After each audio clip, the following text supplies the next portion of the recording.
चलिए तो नमस्कार सभी को। Class 10th political science power sharing part 1। बहुत सिंपल सा चैप्टर। पूरे चैप्टर को मैंने डिवाइड कर दिया है दो पार्ट्स में, और दो पार्ट्स में डिवाइड करने का रीजन है चैप्टर को बहुत सिंपल तरीके से पढ़ना, बहुत हैवी चैप्टर नहीं है, बहुत ध्यान से समझेंगे। ठीक है, चलिए तो चैप्टर का नाम है power sharing and we will be discussing about the meaning of the word power. Power का मतलब होता क्या, what is the meaning of the word power. देखिए, पावर का मतलब जब भी हम लोग सिटीजन्स के रेफरेंस में वर्ड यूज करते हैं तो it refers to all the rights. और मैं राइट्स को ना दो तरीके से समझा सकता हूं। एक होते हैं हमारे economic rights which refers to the availability of jobs and all the economic rights that a citizen should have. और एक आते हैं हमारे पास क्या, political rights such as the vote, यानी कि वोट करने का जो राइट होता है वो पॉलिटिकल राइट में कहलाता है। Power sharing refers to the sharing of power, यानी कि हम लोग यहां पर पढ़ रहे हैं द शेयरिंग ऑफ पावर, यानी कि पावर को शेयर करना। और फिर मैंने आपको बताया पावर किस तरह की, पावर इकोनॉमिक या फिर पॉलिटिकल। ठीक है, अब इस पूरे चैप्टर को जब हम स्टार्ट करते हैं इंट्रोडक्शन में, तो हमें क्या करना है, हमें दो जगह की, दो कंट्रीज की स्टोरी पढ़नी है। एक बेल्जियम की पढ़ेंगे और एक तरफ हम लोग पढ़ेंगे श्रीलंका। ठीक है, एक बेल्जियम और एक श्रीलंका। चलिए तो हम लोग जरा बेल्जियम की स्टोरी पर जरा फोकस करते हैं, बेल्जियम क्या कहता है। अगर मैं बेल्जियम की स्टोरी देखूं, ठीक है, बेल्जियम की स्टोरी देखूं तो बेल्जियम का अगर मैं ज्योग्राफिकल कॉम्पोजिशन देखूं तो ये आती है यूरोप के कॉन्टिनेंट में। यूरोप के कॉन्टिनेंट की एक छोटी सी कंट्री है, स्मॉल कंट्री है, ठीक है, जिसकी पॉपुलेशन लगभग हाफ ऑफ हरियाणा है। ठीक है, हरियाणा के हाफ। अच्छा, इसके ज्योग्राफिकल कॉम्पोजिशन में अगर मैं एक और फैक्ट देखूं तो वो ये है कि ये अपने बॉर्डर्स, यानी कि इसके जो बॉर्डर्स है, ये शेयर करती है किसके साथ, ये शेयर करती है, आपको देखो मैं आपको एक सिंपल सा निमोनिक बता दूं। आपको वर्ड याद रखना है, फंगल। ठीक है, ये अपने बॉर्डर शेयर करती है किस किस के साथ, सबसे पहले शेयर करती है अपना बॉर्डर फ्रांस के साथ। ठीक है, देन अपना बॉर्डर शेयर करती है नीदरलैंड्स के साथ। ठीक है, देन विद जर्मनी, फिर जर्मनी के साथ शेयर करती है, और उसके बाद आता है अपना लग्जमबर्ग। ठीक है, तो ज्योग्राफिकल कॉम्पोजिशन कुछ ऐसा है कि बेल्जियम जो है वो एक छोटी सी कंट्री है, यूरोप के कॉन्टिनेंट में आती है। पॉपुलेशन की बात करें तो लगभग हाफ ऑफ हरियाणा है। बॉर्डर्स, यानी कि अपने बॉर्डर्स को शेयर करती है फ्रांस, नीदरलैंड्स, जर्मनी और लग्जमबर्ग के साथ। आगे अगर बेल्जियम की कहानी को हम लोग और स्टडी करें, यानी कि इसके एथनिक कॉम्पोजिशन की बात करें, जो कि one of the most important topics of the chapter है। एथनिक कॉम्पोजिशन का मतलब होता है the study of population, study of population. लेकिन पॉपुलेशन की जब स्टडी करते हैं हम लोग किस बेसिस पर, जब हम उसके लैंग्वेज स्ट्रक्चर पे बात करते हैं, जब हम उसके रिलीजन पर, ठीक है, जब जेंडर, रिलीजन और लैंग्वेज पर जब हम बात करते हैं तो उसको हम लोग कहते हैं एथनिक कॉम्पोजिशन। अब बेल्जियम का एथनिक कॉम्पोजिशन क्या है, देखिएगा जरा ध्यान से। बेल्जियम का एथनिक कॉम्पोजिशन ये कहता है कि यहाँ की पॉपुलेशन को हमने मेजरली तीन कैटेगरी में बांट दिया, और हम लोग यहां पर असल में किस बेसिस पर पढ़ेंगे, on the basis of language. तो बेल्जियम के एथनिक कॉम्पोजिशन ये कहता है कि यहाँ की 59% ऑफ द पॉपुलेशन एक तरफ, 40% ऑफ द पॉपुलेशन एक तरफ एंड 1% ऑफ द पॉपुलेशन एक तरफ। ठीक है, 59% ऑफ द जो पॉपुलेशन है वो कौन है, वो डच स्पीकर्स है। ठीक है, वो क्या है, वो डच स्पीकर्स। 40% क्या है हमारे, ये फ्रेंच स्पीकर्स है, ये French speakers and 1% are the German. अब आप कहेंगे सर यहाँ जर्मन कहां से आ गए, अभी मैंने आपको बताया कि बेल्जियम अपने बॉर्डर्स किसके साथ भी शेयर करता है, जर्मनी के साथ। तो मैं ये कह सकता हूं कि जर्मनी से लोग यहां पर आके सेटल हो गए और वो लोग यहां पर रहने लगे। 59% लोग डच जो स्पीकर्स हैं वो रिसाइड करते हैं किस रीजन में, फ्लेमिश रीजन, यानी कि इनका जो कॉन्सेंट्रेशन है वो फ्लेमिश रीजन में। फ्रेंच स्पीकर्स कहां रहते हैं, ये रहते हैं वलोनिया रीजन में। एंड जर्मन आर स्केटर्ड, इनका एज सच कोई स्पेसिफिक लोकेशन तो नहीं है, ये स्केटर्ड है। अच्छा, बेल्जियम की जो कैपिटल सिटी है दैट इज ब्रुसेल्स। बेल्जियम की कैपिटल सिटी है ब्रुसेल्स। ठीक है, और ब्रुसेल्स का एथनिक कॉम्पोजिशन बिल्कुल ऑपोजिट है। यहां पर 80% तो है फ्रेंच स्पीकर्स, ठीक है, एंड 20% है यहां पर डच स्पीकर्स। यानी कि पूरी कंट्री में जहां पर आप लोगों ने अभी देखा कि मैंने अभी आपको क्या बताया था कि 59% डच स्पीकर्स थे, 40% फ्रेंच स्पीकर्स थे, यहां उल्टा है, ब्रुसेल्स में 80% French speakers and 20% Dutch speakers. जिनको ये बात समझने में थोड़ी सी प्रॉब्लम आती है मैं उनको समझाता हूं जरा ये क्या हुआ है। मैं आप लोगों से एक बड़ा जनरल सा क्वेश्चन पूछता हूं, मुझे एक सिंपल सी बात बताइए, इंडिया में मराठी बोलने वाले लोग कितने होंगे? मैं मान लेता हूं कि हाइपोथेटिकली मैंने मान लिया 5%। अब मेरे साथ यस और नो बोलते हुए चलिएगा। मराठी बोलने वाले लोग, मैं मान लेता हूं 5%। अच्छा, ये मराठी बोलने वाले लोग ज्यादातर कहां पर रिसाइड करते होंगे? ऑब्वियस बात है, ये लोग कहां रिसाइड करते होंगे? महाराष्ट्र में। तो मैं ये कह सकता हूं कि महाराष्ट्र में लगभग 80% ऑफ द पीपल कौन सी लैंग्वेज बोलते हैं? वो बोलते हैं मराठी। तो इसका मतलब ये थोड़ी है कि मराठी बोलने वाले इंडिया में 80% लोग हैं, नहीं। महाराष्ट्र में जितने भी लोग रहते हैं वो 80% यहां पर लैंग्वेज बोलते हैं। अब सेम यहां पर मैं ये समझाना चाहता हूं आपको, पूरी कंट्री में डच स्पीकर्स 59 है, फ्रेंच स्पीकर्स 40 है, जहां ब्रुसेल्स में फ्रेंच स्पीकर्स 80 है ऑफ द टोटल। ठीक है, सबके 80% यहां पर। अब एक बड़े इंपॉर्टेंट टॉपिक पर हम लोग बात करने जा रहे हैं, दैट इज टेंशंस। अच्छा, जब भी कंट्रीज क्या होती है? डाइवर्स होती है। डाइवर्स का मतलब समझते हैं आप लोग? डाइवर्स का मतलब होता है जब कंट्रीज में विभिन्न तरह के लोग रहते हैं तो वहां पर शुरू होती है टेंशंस। टेंशंस का मतलब होता है कॉन्फ्लिक्ट्स, लोगों के बीच में तनाव बनना शुरू हो जाता। अब तनाव होने के रीजंस क्या होते हैं? देखो, सबसे बड़ा रीजन तो होता है पावर। पावर का जब क्या होता है? अनइक्वल डिस्ट्रीब्यूशन होता है तो भैया असल में लड़ाइयां शुरू होती हैं। आप जब भी देख लें, वो हर स्टेट, वो हर कंट्री जहां पर पावर का अनइक्वल डिस्ट्रीब्यूशन होगा वहां पर लड़ाइयां होंगी। अब यहां पर क्या हुआ समझिएगा जरा ध्यान से। हमने पढ़ा कि 59% लोग कौन से स्पीकर्स हैं? डच स्पीकर्स हैं। 40% कौन है? ये फ्रेंच स्पीकर्स हैं। मैं आपको समझा देता हूं जरा मेजोरिटी और माइनॉरिटी का कॉन्सेप्ट। ज्यादा संख्या में कौन है यहां पर? डच स्पीकर्स हैं। और फ्रेंच स्पीकर्स क्या है? ये माइनॉरिटी में, यानी कि इनका नंबर जो है वो कम है। होता ये है कि जिस भी कंट्री होता है, मतलब होना क्या चाहिए, हम लोग ज्यादातर यही देखेंगे कि जो मेजोरिटी में होता है वो क्या होता है? वो पावरफुल होता है ना। लेकिन यहां बेल्जियम का केस जो है वो बिल्कुल अलग है। अलग ये है कि यहां फ्रेंच माइनॉरिटी में होने के बावजूद क्या है? माइनॉरिटी में बावजूद ये पावरफुल। और पावर का मतलब मैं आपको स्टार्टिंग में बता चुका हूं, तो मुझे वो दोबारा बताने की जरूरत नहीं है, लेकिन चलो फिर भी बता देते हैं। इसके पास है सारे राइट्स, यानी कि इन लोगों के पास है सारे राइट्स, जैसे इकोनॉमिक एंड पॉलिटिकल। तो आप कहेंगे सर क्या दिक्कत है, मतलब इन्हें लड़ाइयां क्यों होनी है? भाई लड़ाइयां होंगी क्यों नहीं होंगी? भाई डच लोगों के दिमाग में, डच लोगों ने ये मानना शुरू कर दिया कि भाई हम लोग तो मेजोरिटी में है, हम लोग मेजोरिटी में, हमारे पास ही पावर नहीं है, और ये लोग माइनॉरिटी में होने के बावजूद क्या है? ये पावर। ऐसा नहीं है कि ये सारी पावर्स डच के पास नहीं पहुंची, डच के पास पहुंची, लेकिन लेटर, बाद में। लेकिन उस दौरान जब फ्रेंच माइनॉरिटी में थी और पावरफुल थी, ये रीजन बना यहां के टेंशन। बहुत इंपॉर्टेंट है, बोर्ड के पॉइंट ऑफ व्यू से मैं आपको पहले बताता हुआ चल रहा हूं कि टेंशंस का रीजन पूछा जाता है। तो अगर मैं लिखूं तो टेंशंस क्या थी? टेंशन का रीजन है French being in the minority, being in the minority, यानी कि फ्रेंच माइनॉरिटी में होने के बावजूद, being in the minority, were powerful. क्या थे ये? पावरफुल, जो कि एक बहुत बड़ा रीजन बना यहां की टेंशन। ठीक है, चलिए अब जरा हम लोग, मैं इस बेल्जियम की कहानी को यहीं पर ही पॉज करूंगा और मैं आगे जो है वो श्रीलंका की स्टोरी को प्लॉट करूंगा। चलिए आते हैं जरा श्रीलंका की कहानी। अच्छा, श्रीलंका हम लोग जानते हैं आइलैंड नेशन है, यानी कि चारों तरफ से पानी से घिरा हुआ है। अगर ये इंडिया है तो इंडिया का ये पोर्ट जो है वो क्या है? वो श्रीलंका। ठीक है, गल्फ ऑफ मन्नार, पाक स्ट्रेट से जुड़ा हुआ है। चलिए वो एक अलग चीज है।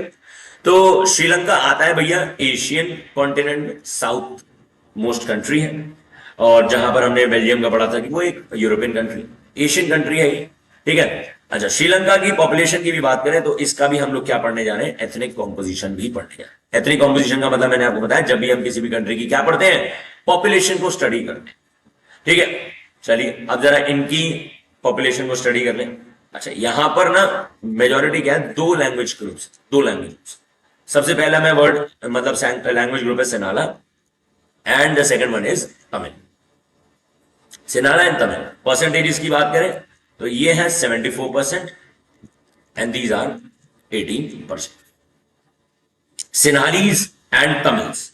ठीक है, तमिल्स की बात करें तो तमिल्स को हम लोग फर्दर रिलीजन के बेसिस पर हम लोग बांट सकते हैं। सिन्हालीज लोगों का जो रिलीजन था दैट वाज बुद्धिज्म।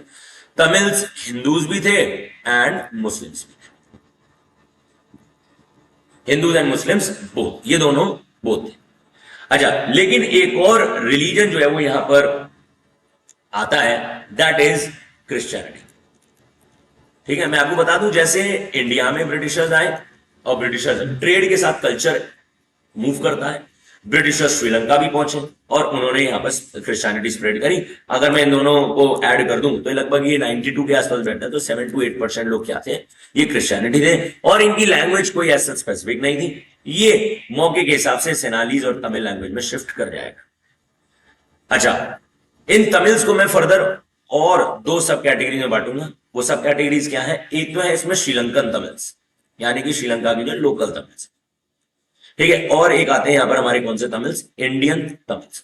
अच्छा, इंडियन तमिल्स कौन है, बेसिकली जो इंडिया से, यानी कि इंडिया के सदर्न पार्ट से श्रीलंका जाया करते थे काम करने के लिए, और अब ये यहीं पर ही क्या हो गए, सेटल हो गए, तो इनको हमने क्या कह दिया, इंडियन तमिल्स, जिनका परसेंटेज 13% और 5% ही है। तो 13 और 5 मिलाकर कितने हो गए, वो हो गए 18%, ठीक है।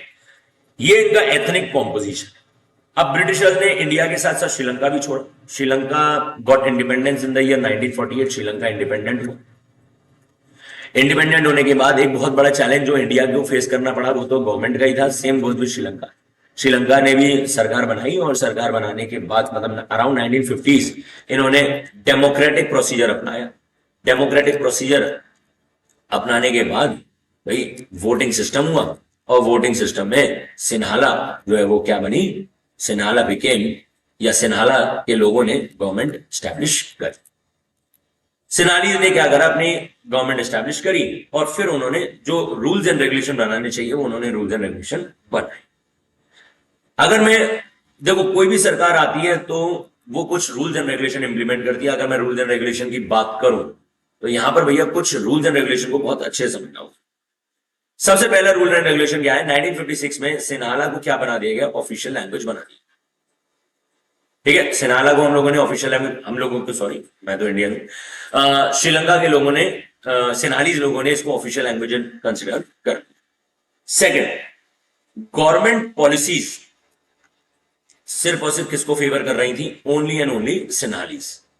ठीक है, अच्छा ये कह दिया गया था कि बुद्धिज्म रिलीजन को ही अब क्या करा जाएगा, उसको फोस्टर किया जाएगा, यानी कि लोगों को क्या करना पड़ेगा, कन्वर्ट करना पड़ेगा। यानी कि जो तमिल्स हैं, हिंदूज और मुस्लिम्स हैं, उनको अपना रिलीजन बुद्धिज्म में कन्वर्ट करना पड़ेगा। Job opportunities and other rights were only given to the Sinhalese. कुल मिला के इन सब चीजों से एक चीज समझ में आती है कि तमिल्स को क्या कर दिया गया, इनको पूरी तरीके से इग्नोर कर दिया। जो तमिल्स थे they were completely ignored and the government did not take any care of Tamils.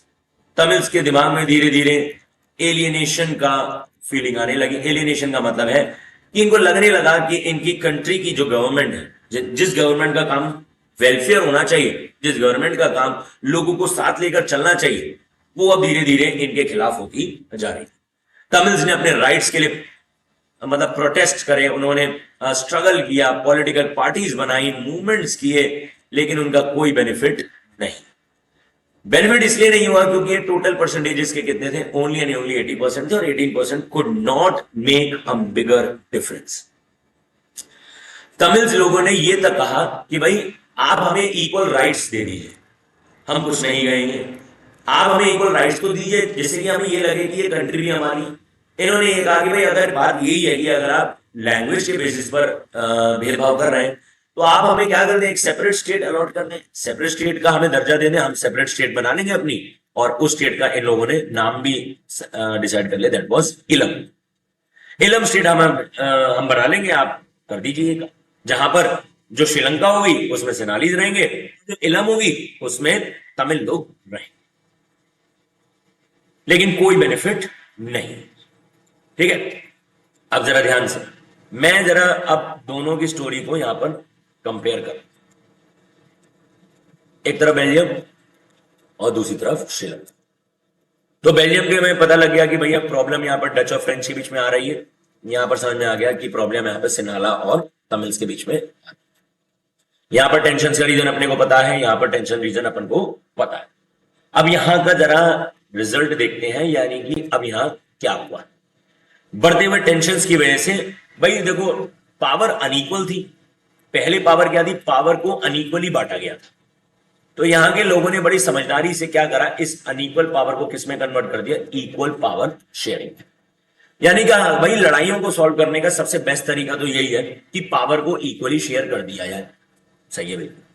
तो बेल्जियम के लोगों ने क्या करा, अपने कॉन्स्टिट्यूशन में अमेंडमेंट्स लेके आए।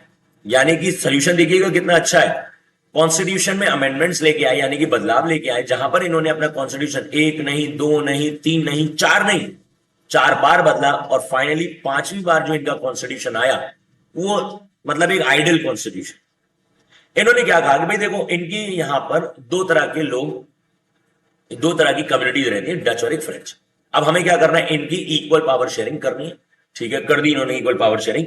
क्या किया देखिए, इन्होंने 50-50% मिनिस्टर्स का रेशियो एस्टेब्लिश किया। यानी कि जो सेंट्रल गवर्नमेंट होगी उसमें जितने भी टोटल मेंबर्स होंगे उसका 50% मिनिस्टर कौन होगा, डच होंगे, और उसके 50% मिनिस्टर्स कौन होंगे, फ्रेंच।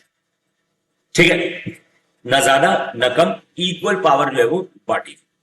सेकंड, अगर मैं सेकंड की बात करूं, भाई 50-50% मिनिस्टर्स का रेशियो स्टेट गवर्नमेंट में भी एस्टेब्लिश कर दिया गया। भाई स्टेट गवर्नमेंट में भी 50-50% मिनिस्टर्स होंगे। क्या ये अनइक्वल पावर शेयरिंग है? नहीं, ये equal power sharing. Third, centre अपनी पावर अलोकेट करेगा स्टेट को, जिससे कि वो इंडिपेंडेंटली काम कर सके। और फोर्थ, बहुत इंपॉर्टेंट, एक कम्युनिटी गवर्नमेंट का कॉन्सेप्ट बना। कम्युनिटी गवर्नमेंट समझिएगा जरा, कम्युनिटी गवर्नमेंट एक ऐसी गवर्नमेंट जो किसके बेसिस पर बनती है, on the basis of language. भाई देखो, सारी खेल तो यहां पर लैंग्वेज का ही है। तो एक पर्टिकुलर लैंग्वेज के लोग कम्युनिटी गवर्नमेंट के लिए वोट करेंगे और इसका काम होगा कल्चर एंड लैंग्वेज प्रमोशन। इनका काम होगा कल्चर को प्रमोट करना एट द कम्युनिटी लेवल। एक कम्युनिटी दूसरे के लिए नुकसानदायक नहीं होगी, दूसरी कम्युनिटी इसके लिए नहीं, मतलब डच के लिए फ्रेंच वाले नुकसानदायक नहीं होंगे, फ्रेंच वालों के लिए डच वाले नुकसानदायक नहीं। मैं मानता हूं कि इससे बढ़िया तरीका और कुछ नहीं हो सकता। ये पीसफुल तरीका है, कोई लड़ाई नहीं, कोई झगड़ा नहीं। अब जरा भैया हम लोग श्रीलंका की कहानी देख लेते हैं। श्रीलंका में क्या हुआ, सेनालीज और तमिल्स के बीच में तो हम लोग जानते हैं, टेंशन का माहौल बढ़ता जा रहा था, बढ़ता जा रहा था। आप मानेंगे 1950s और 1960s से ये शुरू हुआ और इसको खत्म होने में लगभग 2009 आ गया। इन यहां पर वो जो अनइक्वल पावर शेयरिंग थी वो अनइक्वल ही रही, और यहां पर इन दोनों के बीच में लड़ाइयां किसमें कन्वर्ट हो गई, एक वॉर में। और इस वॉर को हम लोग क्या नाम देंगे, सिविल वॉर। यानी कि कंट्री में सिन्हालीज और तमिल आपस में लड़ बैठे और कई सारी मौतें हुई, कई सारी डेथ हुई। सिन्हालाज ऑलरेडी 74% थे और ये 18% थे। इनका नंबर ड्रास्टिकली फॉल कर गया। ये 74% थे, इन्हें कोई ज्यादा फर्क नहीं पड़ा। तमिल्स को बहुत ज्यादा नुकसान जो है वो झेलना। 2009 में ये सिविल वॉर खत्म हुआ, leading to many deaths in Sri Lanka. मेरा आपसे क्वेश्चन है, दोनों बेल्जियम और श्रीलंका, क्या लगता है किसने एक समझदारी से, किसने पावर शेयरिंग का रियल मीनिंग रखा? None other than Belgium. Belgium के अलावा इससे बेहतर और कोई कुछ नहीं कर सकता था। श्रीलंका में सिन्हालीज ने अपनी मेजॉरिटी को बनाए रखने के लिए तमिल्स को कभी बेनिफिट नहीं दिए, जिसकी वजह से इनके यहां एलियनेशन का फीलिंग हुआ और finally civil war. Civil war का मतलब जब कंट्री की कम्युनिटीज यानी कंट्री के लोग आपस में ही लड़ जाते हैं, उसको हम लोग सिविल वॉर कहते हैं। आई होप आपको बेल्जियम और श्रीलंका की स्टोरी से समझ में आया होगा पावर शेयरिंग का मॉडल क्या है। नेक्स्ट पार्ट में हम लोग डिस्कस करेंगे अबाउट पावर शेयरिंग डिजायरेबल क्यों होती है and the forms of power sharing.